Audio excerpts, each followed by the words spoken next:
मैं उन तमाम लोगों को जो इस वक्त टीएलपी को मुकम्मल तौर पे कुचलने की बात कर रहे हैं कि ताकत के इस्तेमाल से बंदे मार दिए तो कोई बात नहीं, खैर है, वो इसको कह रहे हैं ठीक है। कत्लेआम की खबरों को भी वो कहते हैं को खातर में नहीं लाते। मेरा ये मानना है कि वो लोग बहुत अच्छे हैं, हमेशा उन्होंने मजलूमों का साथ दिया, हमेशा पिसे हुए तबकात के लिए आवाज़ उठाई और उस दौर में टीएलपी के खिलाफ बोलते रहे जब किसी की बोलने की जरूरत भी नहीं थी। ये बात भी सच है।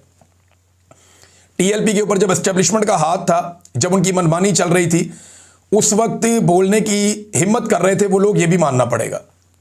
लेकिन आज जिस तरीके से इसको क्रश किया गया ना, ये तरीकाकार गलत है। इस तरीके से फिर बलोचों को भी क्रश किया जाएगा, कबायलियों को भी क्रश किया जाएगा, तो उसको भी क्या हमायत दी जाएगी? क्योंकि जैसे आप कुछ लोग खतरा समझते हैं या फितना समझते हैं टीएलपी को, इसी तरह कुछ लोग बलोचों को भी फितना समझते हैं, कुछ लोग जो है वो कबायलियों को भी फितना समझते हैं, कुछ लोग जो है वो पाकिस्तान तरीके इंसाफ को भी फितना समझते हैं। तो हर फितने को अपनी अपनी डेफिनेशन है सबकी। तो कानून इसीलिए बनता है कि हर एक को कानून के कटहरे में लाया जाए।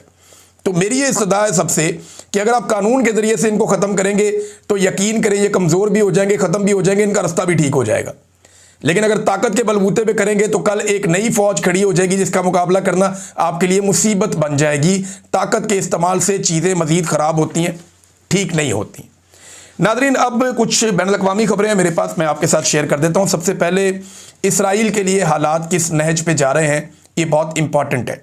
इसको ज़रा डीपली मैंने स्टडी किया चीज़ों को, और बहुत सारे आर्टिकल्स और बहुत सारी बैनुल-अक़वामी चीज़ें पढ़ने के बाद अब मैं आपके सामने एक मंजरनामा पेश करने जा रहा हूँ और मेरी दानिश में यही चीज़ें इस वक्त हो रही हैं। देखिए, अगर मुसलमान मुल्कों के साथ शर्म शेख में एक अमन मुआहदा ना होता और अमेरिका मुसलमान मुल्कों को इसराइल के साथ एक अमन मुआहदे पे कायल ना करता, तो याद रखें मगरबी ममालिक का दबाव इसराइल पे बहुत ज़्यादा बढ़ता जा रहा था और मगरबी ममालिक के अंदर उनकी आवाम की जानिब से दबाव बहुत तेज़ी से बढ़ रहा था।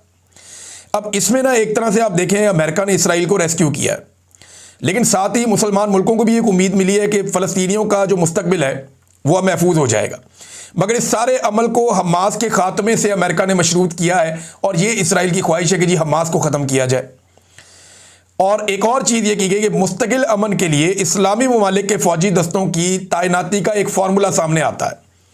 अब इसमें जो है वो इसराइल कहता है कि हमें तुर्की की फ़ौजें यहाँ पे नहीं चाहिए, बाकी ममालिक की फ़ौजें हो। एक बात पे आप गौर कीजिएगा ना कि हमास अगर ख़त्म हो जाती है वहाँ से या गैर मुसल्लह हो जाती है और वहाँ पे फ़लस्तीनियों की एक टेक्नोक्रेट हुकूमत बन जाती है और बाद में मुसलमान मुल्कों के फ़ौजी दस्ते वहाँ पे पहुँच जाते हैं, तो अगर इसराइल ने कहीं पे कोई हमला किया या कुछ किया और मुसलमान मुल्कों की फ़ौज का कोई नुकसान हुआ, तो ये भी इसराइल के लिए एक बड़ा मुश्किल तरीन सूरत हाल पैदा कर देने वाला वाक़या होगा। यानी ये इतना आसान नहीं होगा। पाकिस्तानी फ़ौजी वहाँ पे होंगे, इंडोनेशिया के होंगे, बाकी ममालिक के होंगे। अगर कोई नुकसान आएगा तो इन ममालिक के अंदर बहुत ज़्यादा अवामी दबाव बढ़ जाएगा और ये लड़ाई फैलने का ख़तरा हो जाएगा। ये जितना इसराइल को सूट करेगा ना, ये उतना ही बड़ा ख़तरा भी उसके लिए वहाँ पे मशरिक़ वस्ता में मौजूद रहेगा। हाँ, एक बात ज़रूर है कि जो मुसल्लह जद्दोजहद कर रही है हमास, उसका खात्मा हो जाएगा जब वहाँ पे कोई मुसलमान मुल्कों की अफवाज पहुँचेगी। उसके बाद जो फ़लस्तीनियों की जानिब से एक मुसल्लह जद्दोजहद का एक सिलसिला जारी है, शायद वो सिलसिला कायम ना रह पाए। अच्छा, एक और चीज़ है जिसकी ट्रंप ने कोई यकीन दहानी नहीं करवाई, ना ही टेबल के ऊपर ना ऑन ग्राउंड कोई इस किस्म की यकीन दहानी नहीं है कि फ़लस्तीनी रियासत को तस्लीम किया जाएगा, और अगर तस्लीम किया जाएगा तो फ़लस्तीनी रियासत के खदोखाल क्या होंगे। देखिए, जो फ़लस्तीनियों की ख्वाहिश है या जो अरब ममालिक बात करते हैं, वो बात करते हैं 1967 से पुरानी पोजीशन की, जो अक़वाम मुत्तहिदा में भी बात रखी जाती है कि जनाब वेस्ट बैंक जो है वो फ़लस्तीनियों का है, गाज़ा जो है वो पूरा फ़लस्तीनियों का है, यरूशलेम जो है वो इसका कैपिटल है, और गोलान हाइट्स जो हैं वो इसराइल की मलकियत नहीं है। अब अगर इस बात के ऊपर आ जाते हैं तो ये मुसलमान मुल्कों की एक बड़ी कामयाबी हो सकती है। लेकिन ग्राउंड पे या टेबल पे फ़िलहाल कोई फ़लस्तीनी रियासत हमें दिखाई नहीं दे रही, ना ही इसका कोई खाका दिया गया है। अमेरिका या अमरीकी हुक्मरानों का हमेशा झुकाव, ये तारीख साबित करती है कि इसराइल की जानिब ही रहा है और वो चाहते हैं कि तनाज़ा ख़त्म हो जाए, और इसके लिए उन्हें खित्ते के ममालिक को भी राज़ी करना पड़ेगा। तो अगर अरब ममालिक को राज़ी करना है या मुसलमान ममालिक को राज़ी करना है तो उन्हें कम अज़ कम एक फ़लस्तीनी रियासत कायम करनी पड़ेगी।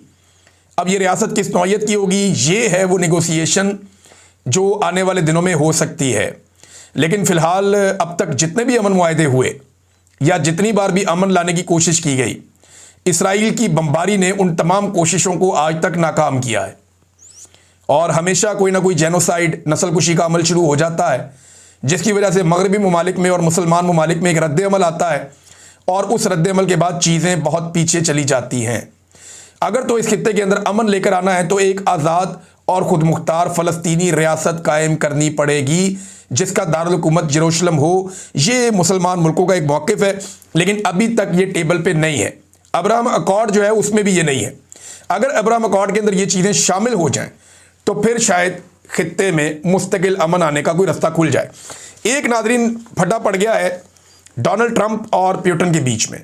इन दोनों की एक मुलाकात होने जा रही थी। हंगरी का दारुल हुकूमत है बुदापेस्ट।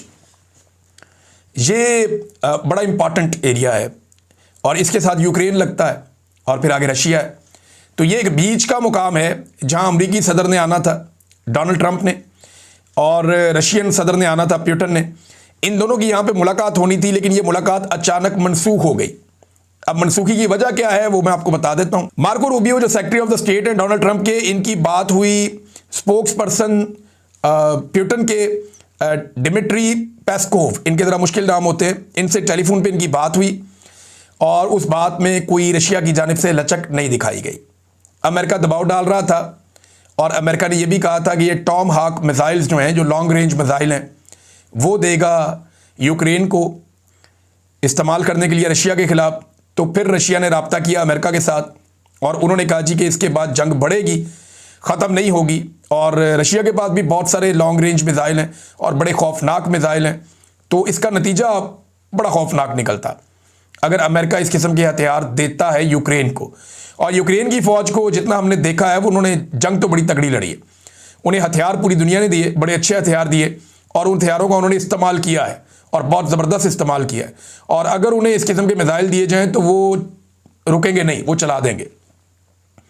चलाना तो एक्चुअली अमेरिकन नहीं है, लेकिन खाते में पड़ जाएगा यूक्रेन के, तो वो ये चलाने में कोई उनको प्रॉब्लम नहीं होगी। लेकिन दूसरी तरफ से रशिया के पास बहुत खौफनाक हथियार है। अगर वो भी अपने हथियार इस्तेमाल करता है, दुनिया की दूसरी सबसे तगड़ी उनकी फ़ौज है, नेटो के मुकाबले में सबसे बड़ा चैलेंज है रशिया, और अगर वो अपने हथियार मैदान में ले आता है तो फिर ये जंग बहुत फैल सकती है। लिहाजा इन दोनों लोगों ने आपस में बातचीत की, रशिया ने कोई लचक नहीं दिखाई। उसके बाद ट्रंप ने कुछ और पाबंदियाँ लगा दी तेल बेचने के हवाले से रशिया पे, क्योंकि उसकी इकोनॉमी का एक बड़ा इन्हिसार तेल और गैस के ज़खायर के ऊपर है।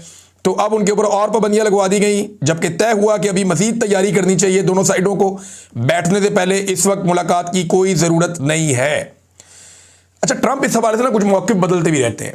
डोनाल्ड ट्रंप ने पहले कहा कि रशिया वो इलाके खाली करे जो यूक्रेन के उसने कब्ज़ा कर लिए। फिर डोनाल्ड ट्रंप ने अपना मौक़िफ़ बदला कि नहीं, जो जहाँ जहाँ पहुँच गया वो वहीं पर रुक जाए, उसी जगह पे जंगबंदी की जाए और उसके बाद नेगोशिएशन शुरू की जाए। और साथ ही साथ यूरोपीय यूनियन के ऊपर भी है कि वो भी कुछ पाबंदियां लगाएं रूस के ऊपर, और कुछ पाबंदियां उन्होंने लगाई हैं, कुछ पाबंदियां वो मज़ीद लगाने जा रहे हैं, जिससे रूस के ऊपर माशी दबाव बढ़ाया जाएगा। अब रूस कितना माशी दबाव बर्दाश्त कर सकता है? पिछले तकरीबन 3.5 साल से वो ये जंग लड़ रहे हैं, 3.25 साल हो गए, और उन्हें ये लगता है कि वो मज़ीद ये जंग लड़ सकते हैं। देखिए, जंगी कुव्वत तो रशिया की बहुत बड़ी है, इकॉनमी भी बहुत बड़ी है, फिर उनके अपने सपोर्टर भी मौजूद हैं। रशिया की अपनी भी सपोर्ट है दुनिया के अंदर, कुछ खामोश सपोर्ट है, कुछ ओपन सपोर्ट है, तो वो अपनी सपोर्ट भी इंजॉय करते हैं। जबकि यूरोप और अमेरिका ये चाहते हैं कि यूक्रेन के अंदर रशिया के साथ जो लड़ाई चल रही है उसकी जंगबंदी हो जाए। अमेरिका अब तक दबाव बनाने में नाकाम रहा है, लेकिन जो बैनुल अक़वामी अखबारात हैं या जो दिफाई तजियाकार हैं पूरी दुनिया में टॉप के, उन सबका ये मानना है कि अगर ये जंग नहीं रुकती और ये मामला आगे बढ़ता है, अमेरिका ख़तरनाक हथियार देता है यूक्रेन को, तो ये खुदा न खास्ता एक तीसरी जंग अजीम की तरफ मामला जा सकता है, जो किसी को भी सूट नहीं करेगा। और ये यूरोप और रशिया के बीच में लड़ाई होगी। अमेरिका इसके अंदर एक बड़े बेनिफिशियरी के तौर पे सामने आएगा, क्योंकि अमेरिकन वेपन्स पूरी दुनिया में हॉट केक की तरह बिकेंगे। अब तक के लिए इतना ही। अपना ख्याल रखिएगा, अपने इस चैनल का भी। अल्लाह हाफ़िज़।